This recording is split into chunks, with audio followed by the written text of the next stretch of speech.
Take three. Every performance studios coaches truly believe that sport and fitness are athletic-centric.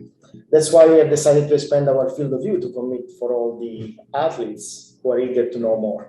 That's right, everything here will be based on knowledge. When you have a question, you ask. If we have an answer or maybe more answers, we will respond.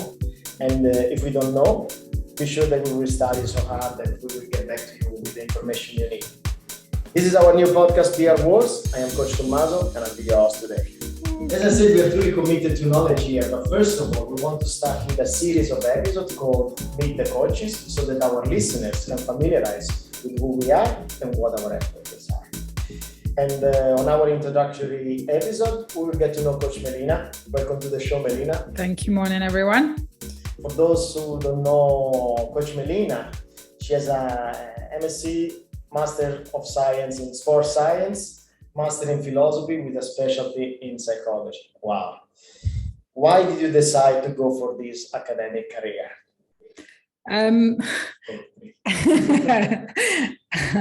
It just sort of happened naturally. I didn't start out to follow that path. I went to university with a view of doing sports science. And at the time when I left school and to do that, I just had a very narrow view of what that involved. I did sport all my life, so I thought this would involve learning how to teach sport, a bit of coaching, PE, that kind of stuff.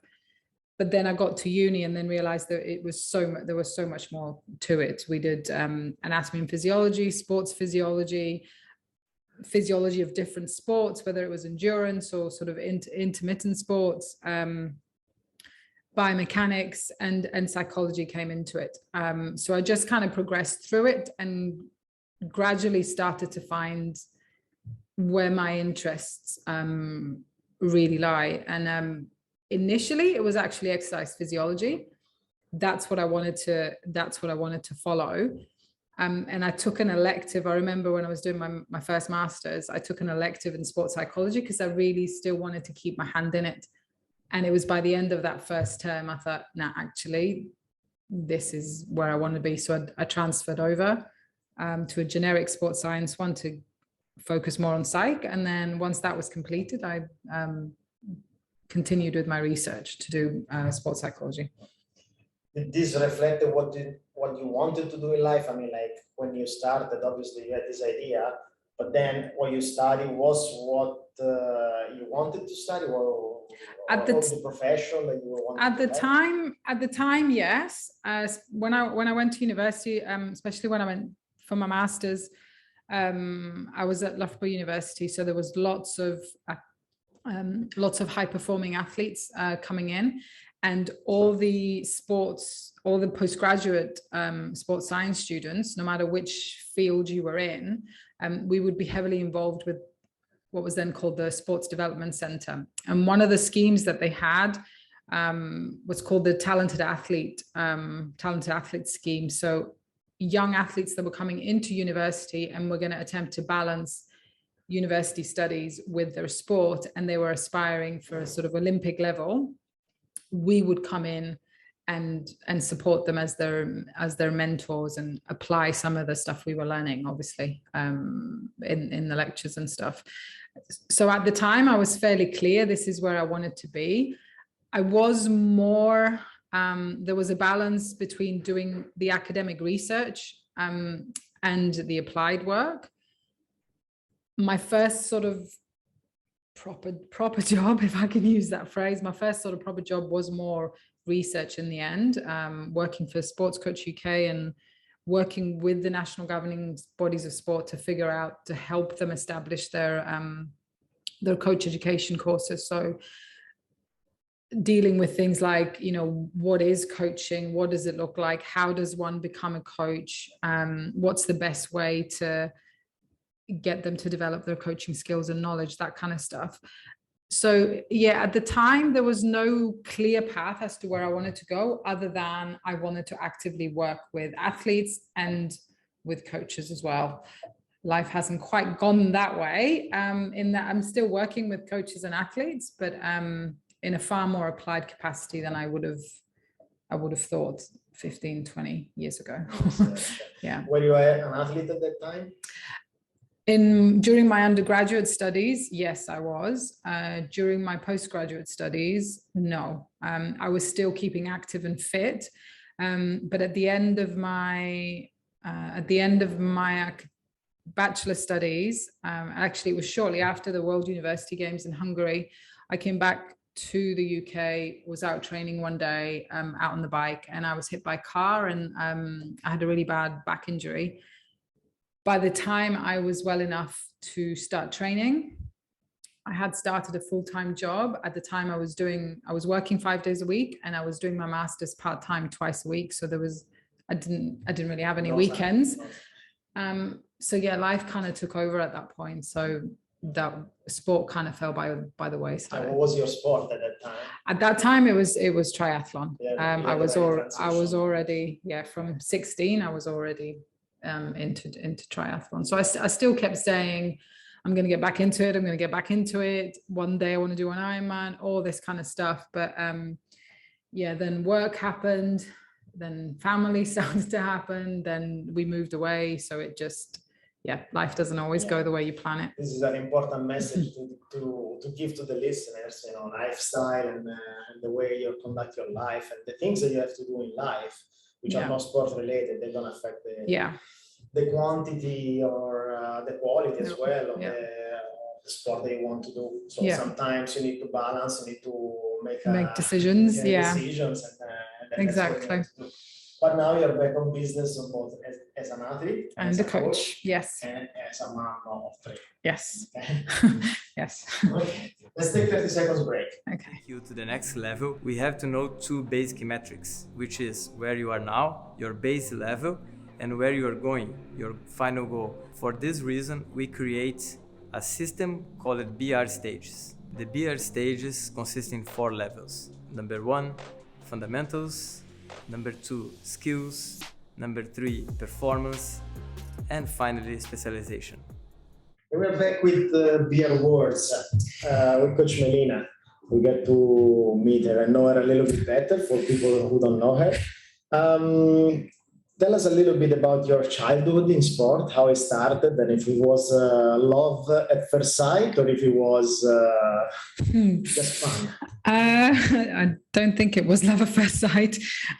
So those, I guess those that don't know, I grew up in Nicosia in Cyprus, so a small island in the Med. I didn't really get into organized sport until probably 10 or 11. But I was very active. I was very active as a child. We learned to swim early on. My dad taught us how to swim. We'd regularly go to the pools and we'd play lots of different sport. My dad used to play squash when I was growing up.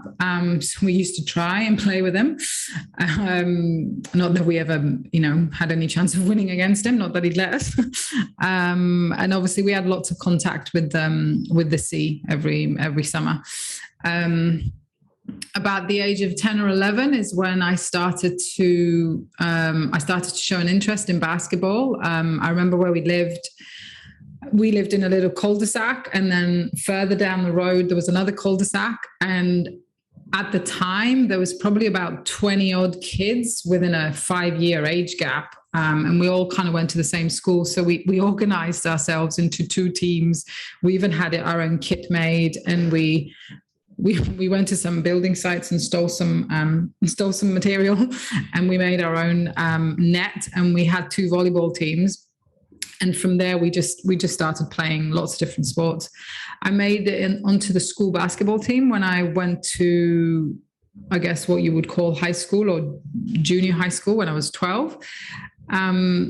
So my dad decided to try me out at one of the local teams just so I had something to do on an afternoon. I feel I should say I was a little bit of a challenge as a teenager. So keeping me busy and out of trouble was probably quite high up on my parents' on my parents' request. So yeah. So basketball was the first thing. Yeah, I started off that way. We know that you are triathlon endurance coach, Yeah. plus you are a swimming coach. Yes. One of the best here in Dubai, I would say. So when did the love for swimming? Always loved the water. They could barely get me out of the water when we were at the pool or at the sea. So basketball started about 10, 11. Then when I was probably about 13, my afternoons kind of freed up. I had an activity that I used to do that finished. So we thought we'd give swimming a go. And that, I have to admit, at the time, that was probably a bit of a love-hate relationship, because to start swimming when you're 13, it's actually quite late. So I remember my first swimming competition, there's me, the 13-year-old, and the reality was my times, I was up against the 7 and 8-year-old kids. So, the teenage ego didn't particularly like that. But I really did like the setup. My coach was, I was very close to him growing up. Lots of friends there, and it was being there every afternoon. And I have to say, at the time I didn't realize, and definitely didn't appreciate it. As a parent now, I do. For my parents to do what they did and 6 days a week cross town in traffic just so I could go and do what I wanted to do. That's a pretty big ask. So as a mother now, I'm very grateful that they did. As a teenager then, didn't even notice it. So, yeah. Well, I mean, it's something that you see in Insight, and it's something that, you appreciate now, and you want to do it now. So this is another message for the listeners, as a parent, because we have a lot of adults in our team, and normally our listeners are adults. This is the message, for sports, for kids. Yeah. It's a way for, as you said, to keep them out of trouble, but also to develop some skills. And, definitely. Everything is stuff that you have studied and from a psychological point absolutely. of view. And you said before that one of the topics that you studied at the university was the relationship between athlete, parents, and coaches. Yeah. How was this working for you at the time? At the time, like I said, and you don't really realize it at the time. So I guess when I answer this question, you're going to get some of my reflections as a kid, some of my reflections as a parent, and some of my reflections as a sports psychologist. As a kid, as a teenager, you kind of start to struggle with your parents. You push boundaries, and you want to feel a bit independent and pull away from them, but you still need that sort of adult figure in your life.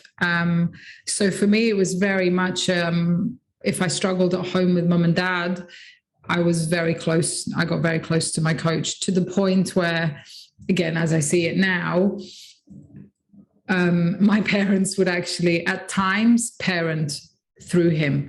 If they would ask me to do something, there was pretty much a guaranteed flat out no. But if it came from Vasily, it was like, no discussion, we'll do as he says. I can see that now. I didn't really, I'm very grateful for how my parents managed the relationship with my coach. They never tread on his toes. In terms of it's a very fine line for coaches and parents, especially for youth sport, because it's the parent's child, but it's the coach's athlete. So there's a little bit, probably possessiveness isn't quite the right word, but the boundaries can be quite tricky to navigate. We didn't have any issues, thankfully. My father it was my father that was mainly involved into my sport. They got on really well, but I did see lots of instances growing up where that wasn't working very well. And I could see the impact on the athlete, obviously, because I was their friend. And you can kind of see the impact actually even in the team and on the coach. If you've got a parent on the sideline every day, constantly second guessing the coach and their decisions, it can be quite tricky. And I think those experiences are what I then took to uni, and I was like, I really want to look into that. And, you know, and as I said now, my dad was the one that was more involved. He was the one that would drive me there. So he would come out and talk to the coach and knew everybody and all that kind of stuff. So if you asked me then, I'd probably said my mum had nothing to do with the sport. As a parent now and an older and wiser person, she did all the background stuff. Whatever I needed to do nutrition-wise, I didn't have to think about it. Everything was set. She was talking to my coach, so she knew what I had to do. Manager, yeah? She was. My dad was doing the social thing, much like myself. So certain things I didn't see as a kid that I see now. And with 3 kids of my own, they're not into competitive sport as much as I would like them to be. They're not there yet, or I don't know if they will be. But I am quite conscious of that with their own. All 3 of the girls swim, so I'm very conscious not to step on the coach's toes. If the girls want me to go to watch them swim, I'll go. Otherwise, if they say no, mummy, just drop me off and go, I'll do that. I'm just happy they're swimming. This is a very valid point. Setting this level of ambition as a parent on the skin of the children is something that is not healthy. No. You know, we see in Italy for the football, you know, that there is this stereotype of the football player where kids, you know, are taken to practice, and then the parents are there and it's not. This is not. It's not an healthy environment. No, it's not at all. And from psychological point of view, you are messing around with these kids. Yeah. If they're not interested, you know. Sometimes also coaches they are a little bit guilty of this because they see potential, but maybe this kid is not maturity to he's not interested. No, not at all. You know, cut flowers. That's it, you know, like it doesn't care. It's true, and I see it, like I said, I see it with my girls. They all swim. Whilst they have a choice of what activities they can do, they don't get a choice on swimming. And this is nothing to do with me being a swimmer and loving water. It's just survival skills and basic life skills. And where we would live near the water. There's swimming pools everywhere. I want them to be comfortable in water. I'm not going to lie, I would love them to be a bit more competitive. And I remember last year, actually, my eldest, who doesn't like competition, went to her swim coach, and said she'd quite fancy doing a gala. And I remember him coming to tell me when she couldn't see, and I was trying, like, I wanted to jump up with joy, but I was like, okay, did you like, so I didn't make a big deal out of it. Just let it go and just see how it goes. Yeah. It has to come from them. And to be honest, I have to wonder, I don't know, had I started swimming seriously when I was 5 or 6 or 7, would my trajectory in sport have been the same? Or at 13, was I far more, I'm not going to say mature because I wasn't mature at 13, but was I at a better stage to take it all in? I don't know. Yeah, you had a little bit more database to shoot. Yeah. And that one was what you liked. Yeah. Looking in hindsight, can you tell if when you were a kid, you were training, the effort that you would put would give you results? Were you able to appreciate the fatigue and the effort and then, go performance and think, okay, what I did last week, what I did last month, what I did the last 3-4 months, yes, that's giving this result. Or if you were winning, you were getting a podium, you were like, okay, I'm happy with that. I don't think I saw it quite that way. To be honest, I probably never analyzed it in such a way. It was just, it's what I did. I was known, at school, I'd show up at 7 o'clock at school with wet hair. Everybody knew Melina was just been swimming and that kind of stuff. I was there for the competition, for the physical activity, and I was there for the social aspect as well with that. And that hasn't changed. For those who know me, the social side of the sport, I place a lot of value on. so I didn't quite think of it in those terms, but yes, as swimmers, we had certain things that we had to achieve. And there was always the end of calendar year. So around the Christmas time, the big meet. But the big one, the one that we all wanted to get to, was the summer national championships. And that had qualifying times coming to it. So the whole year was spent chasing those qualifying times. And if you'd got them fairly early on, you could kind of not quite relax, but you were like, okay, I've got my place sorted in the national championships. Now I can really work on picking and choosing what I want to do and formulating some sort of strategy, which we did do with the coach. But if you didn't achieve those, that was the only focus. And usually you had one last chance. 4 weeks before the national championships was your last chance to get them. And as a coach, you'll know to try and taper down 4 weeks before the big thing isn't really going to work. So yeah, it was all based around those. And you know, as a teenage kid, the championship always meant staying away for 5 days, just with the club, with your coaches, no parents. And it was just you just engrossed into this, just this sport thing. And you just go from hotel where you're all eating your breakfast and your dinner together, you know, you're having a bit of a laugh, sneaking from one room to the next. But just the whole atmosphere of the competition, you're with like-minded people, was amazing. And nobody wanted to miss out on that. This is a really valid aspect of sport and training and competing. You know? Yeah. As a kid, you have much more fun. Yes. You are motivated to have fun. You're motivated, as you said, for those 5 days to have fun. We see so many athletes there, even if they are, let's say, age groupers or amateurs. Yeah, they're too serious about it. Yes. So yes. You know, yeah, no, that's true. From kids, and you know, and as a coaches, this is the message we give. Yeah. And in the end, have fun. Which is always in the end, but in reality, should be first have fun and then go through the process and everything. And, exactly. Yeah, I agree with that. Okay, let's take 30 seconds break. Usually when a person is stressed and they're trying to work on healthier habits, and that's what happens to most of us, is we try to work on healthier habits, but we have certain internal stressors that prevent us from developing those good habits. So we get stressed, and then we stop.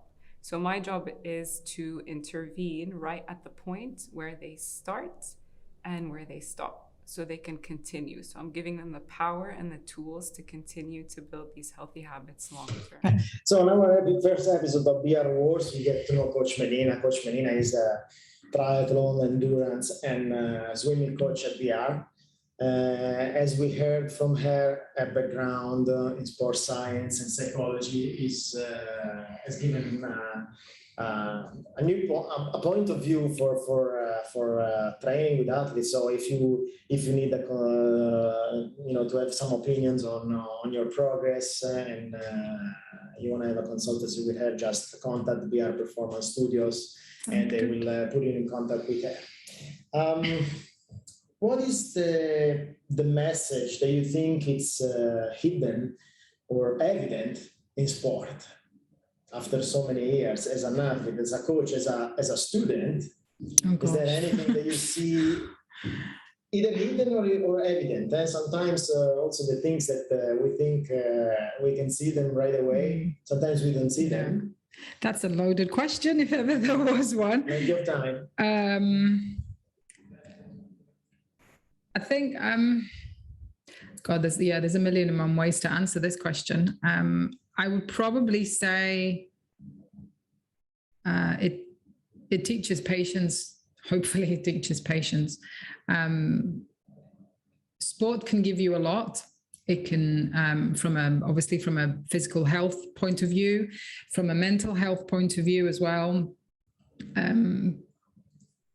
But it doesn't happen overnight.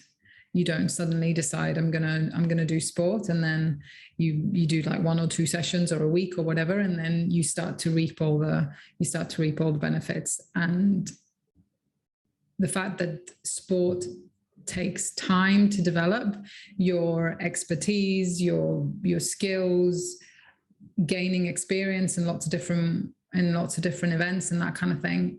It just takes time. So you've got to be able to commit, and you've got to be able to be patient to see the results. They're not gonna, and that, I mean, that's something that I probably am more aware of it now as a coach. And when I restarted the sport as an athlete at the age of 36 after 16 years out, that it's not going to happen overnight. And you get athletes that come to you, and after a couple of months they say, I'm not really seeing much progress, I'm not as fast as I'd like to be, or whatever. You have got to give it time. It's a progressive thing, it's a cumulative thing. And above all, if you forget about volume of training, forget about intensity of training, which athletes can get quite hung up on, above all, consistency is what's going to bring you all the benefits of sport. You've got to be doing it day in, day out, even if it's a little bit every day. So I think being patient and having the patience to start something and see it through with the right amount of time. So, you want to do a 70.3, but you've never done triathlon, you can't swim, you don't have a bike. 3 months might be pushing it. This is not to say that you can't do it and you can't finish a 70.3 in that time. But it's not advised. It's not an overnight thing. So I think having the patience to see something through is where you will reap all the benefits from sport. Patient. Yeah. Well, obviously setting the right objectives, level Yes. of ambitions of the athlete can be various in the. So also that one, as a coach, is something that you set up first, and then and we tend to be a little bit conservative sometimes, just because we know that the time sometimes is not available in life, like you said already before. So people don't have time to train. No. And this is taking away their, let's say, their motivation sometimes, because they don't see the results right away. But this is a message. Patience is the message. And I think it's also the excitement that people, that initial inspiration and motivation they get to do an event. And we're going to see it again in February, come Ironman 70.3 Dubai. We're going to see lots of people. As soon as the event gets announced, say in November, whenever it is, you're going to get lots of people coming in wanting to do that race, or people that are going to go and watch the race shortly after will want to do the race. And they start to forget about everything else that they've got on in there, and they'll come and say to you, right, I've got 10 hours a week, and this is what I can do, and we're going to go and train, and they start training really hard, and that lasts 2 weeks, because the reality is they don't have 10 hours a week. They have 6 hours a week, because they've got kids, they've got work or whatever. And being brutally realistic and honest with what you have available time-wise is a big deal. That's the most important thing before you start out. Speaking about this, what is the speech that you make to an athlete, an amateur that is coming to you for training, let's say endurance, triathlon? What is the speech that you make? It does involve that. Once we get through the wanting to understand why they've made the step to contact us and why they want to do triathlon, if it's triathlon, understanding where they're coming from in terms of sport, we then get into the nitty-gritty. Okay, what does your life look like? And I do ask almost of a day-by-day breakdown of what their week looks like. Do they always work really late on a Thursday night and then they go out or whatever? Is that date night with the other half? The chances of you getting up on a Friday morning to go bike riding are quite slim. So trying to get them to understand how it all fits in, because The excitement and it's quite temporal, and the motivation can be quite temporal.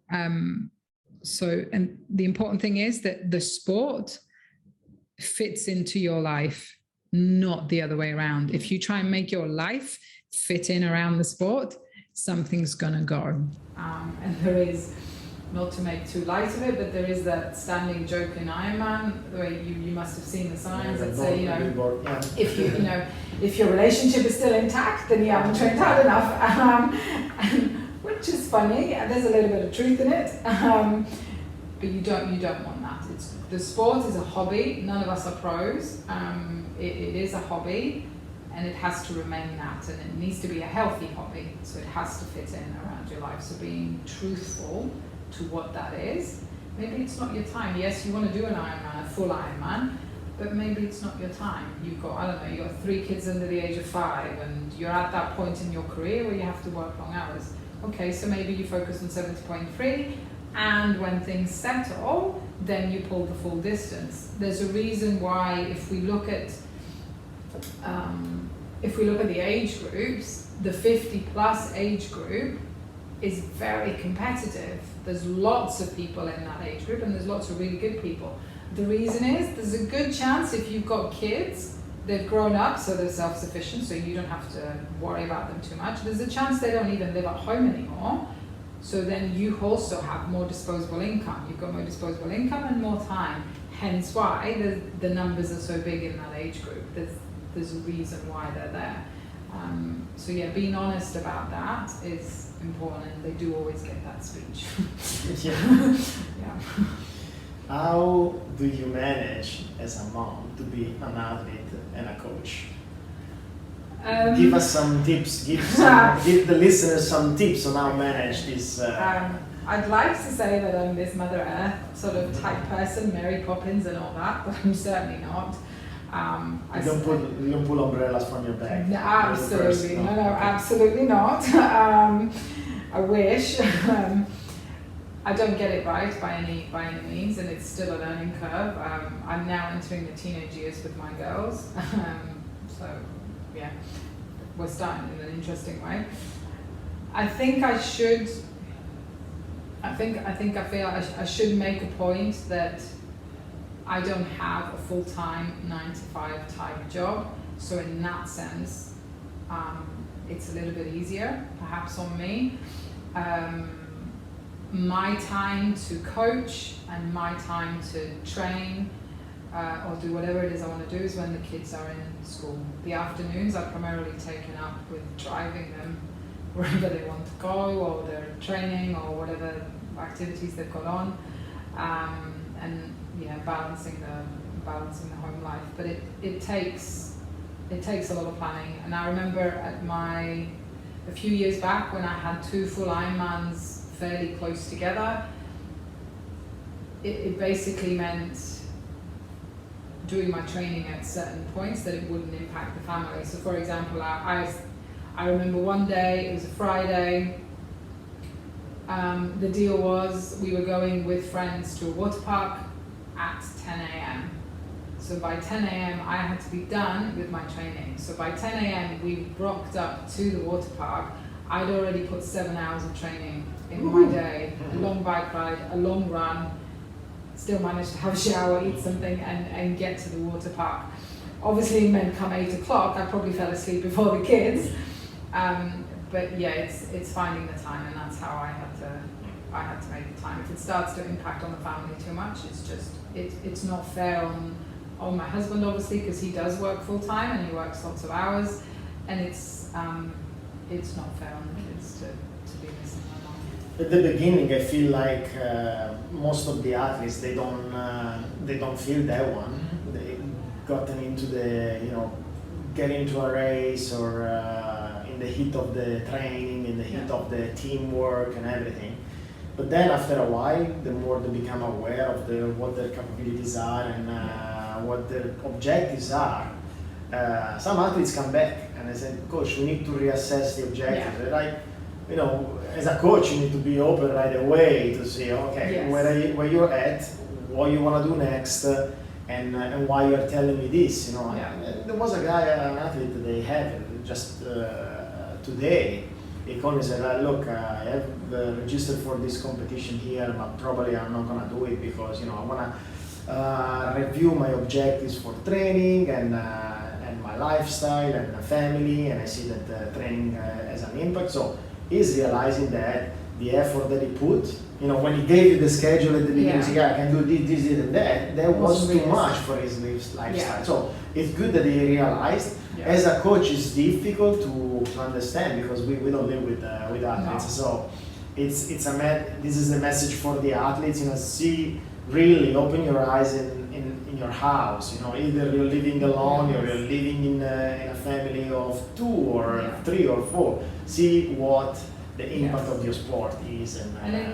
It's good. You have to hats off to the athlete that came and opened up about that, because there is an element of a little bit of ego that will come and say, do you know what, I thought I could do this, and reality is I can't. And not everybody will open up to the fact that, do you know what, maybe I need to reassess it. So hats off to the athlete for doing that, and it's okay for that to happen. At the end of the day, for the coach-athlete relationship to work and coaching to work, the athlete has to be honest with us, with what their situation is. So, and as coaches, we'll reassess. We might need to, have a couple of days, have a few more chats to figure out exactly where they're at, and then reassess from there. So. A little bit of psychology here. What would you say to a young athlete to give the right motivation to persevere in sport? Because we said before, sometimes you don't understand what's going on. Okay, you just do it. You just are taken from your parents, picked up from practice. So what would you say as a coach or as an adult, let's say as an adult, not as a coach, but as an adult is this an athlete that is wanting to stop, or just? No, just like he's starting sport, he's doing this practice, but you don't see his involvement. You just take him and just drop him off. Drop him off, and then come back.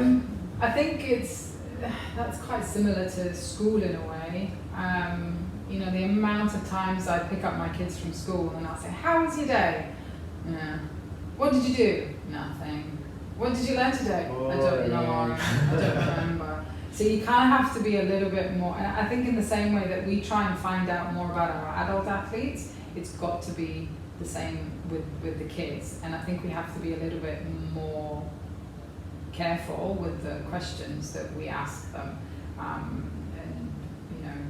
So rather than making them quite generic, just say, okay, I don't know, who did you speak to, or who did you kind of race against, or whatever. Just be a bit more specific to try and get more info and see what aspect they're enjoying the most. Are they enjoying, beating the others in some sprint that they're doing? Are they enjoying just having a laugh, but they're not really bothered about the competition? So based on that, you can kind of tailor your response. But I think I would go back. It doesn't quite always work that way, because I know how it is with my girls, but I would go back to the patience thing and give it time. And that's kind of the deal I say it's a deal I've got with my kids. They've been told it's how it's going to go. They can try out whatever sport they want to try out, whatever activity they want to try out. And we have tried lots of different ones. But you have to, at the very least, see it through for one term. If I've paid for 3 months or 4 months for you to do this, you're sticking out with it. And that's partly because they need to learn the value of money. That's one. That's costing money, and obviously time for me to take you there and everywhere. But it's also because it needs time. They might go to the first couple of sessions and just not really click or whatever, and then it'll take one good session, and then you can see that spark come through. It comes down to accountability, responsibility, and patience. These are all messages that we can extend also to adults. Because it's in the end it's the same process. Okay, let's take 30 seconds break. The BR cycling experience is based on 2 main pillars: a scientific power-based system and music. The power-based system allows us to measure the performance of each member in the class, and the music and the rhythm work as a trigger to the state of flow. And we are back with the beer wars with Coach Melina. She gave us so many valid points, so many tips, and very good advice about how to manage kids, how to manage adults in the world of training, in the world of triathlon, swimming, and endurance, whatever the sport you are doing. The first valid point that you brought is patience, which is applicable to anything we do, but at least patience is going to give you the results. With patience, you can see the results at the end. And then for the kids, accountability and responsibility. Let them think that if they commit for some sport for 3 months of package, that they have to swim, they have to finish them. Because it's not free to get the result. Exactly. Before we conclude the episode, Melina just completed an awesome competition. One of those bucket list swims crossing the Bosphorus. So what's the name of the competition? It's the Bosphorus Intercontinental Swim, because it's based in Istanbul, obviously, and the swim starts from the Asian side of Istanbul, and you swim across and you finish on the European side of Istanbul. How was this adventure? It was amazing, actually. First of all, Istanbul itself is a pretty amazing city. There's lots of history to it that I kind of did when I was a kid, so it was nice to finally go and explore the place there. As the swim goes, it was incredibly well organized. It's a 6.5K. The official distance is 6.5 kilometers. But for anyone who's not a particularly strong swimmer, don't let this put you off, because the majority of the swim involves swimming with the current. So the winning time was something ridiculous, like 38 minutes. For me, it was 55 minutes. And you've got up to 2 hours to finish the swim. Although it's with the current and the current is very strong, you have to kind of take that into account, because on either side of it, there's like whirlpools, so you could potentially get stuck. One of the most amazing things about it, obviously, we were there a few days before. It's an incredibly busy shipping lane, non-stop, day and night. So to have that shut down, because it connects, like from Russia all the way down to Africa, for example, to have that shut down for 3 hours for a bunch of swimmers is pretty awesome.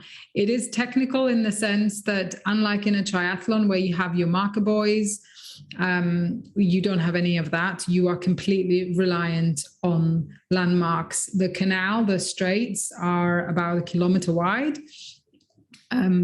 So it's very easy to kind of go off course. But no, it's a pretty amazing experience. The water was incredibly clear for something that's that busy with ships. It was very clear. You could see quite far down. The temperature was perfect, other than when we were in the current, it considerably dropped a few degrees. And I'd probably say the toughest part of the swim was the last kilometer to 1,500 meters, because you have to step out of the current at that point, and then you have to fight it all the way for that last bit to get to the finish line. And the finish line isn't actually that big. Like, it's got, when you're near it, there's this big yellow balloon, but when you're in the middle of the straits, 1 kilometer away, it's just this yellow little dot in the background that you're trying to sight on, especially when there's a massive suspension bridge right behind it. So it's easier to sight on that, but you hit that bridge, it means you've passed the point of the finish line. So it's a DQ. So no, it was pretty amazing to know that you've done, Asia to Europe. There's something pretty special about that. It's a shame my Strava can't show that because no watches are allowed. Yes. You're a swimmer. You don't use watches. But no, that's true. It's true. But there's still a little bit of ego there. But yeah. Yeah. So great. If you guys that are listening are interested in this competition, just contact Coach Melina from VR Performance Studios. She will give you insights on the logistics, on the training as well. Yes. And if you need a consultancy to know if you can do that that's true. Race. Yeah. In the end, it's a race against the nature, right? Absolutely. Yes. Good. Great talk to you, Melina. We are at the end of the episode. For any listeners that want to get in contact with us, just go on brperformancestudios.com, send us an email, and then all the links of the podcast and the Instagram accounts are down here, link in bio. And we will talk to you soon. Lovely. Thanks for having me, and have a good day, everyone.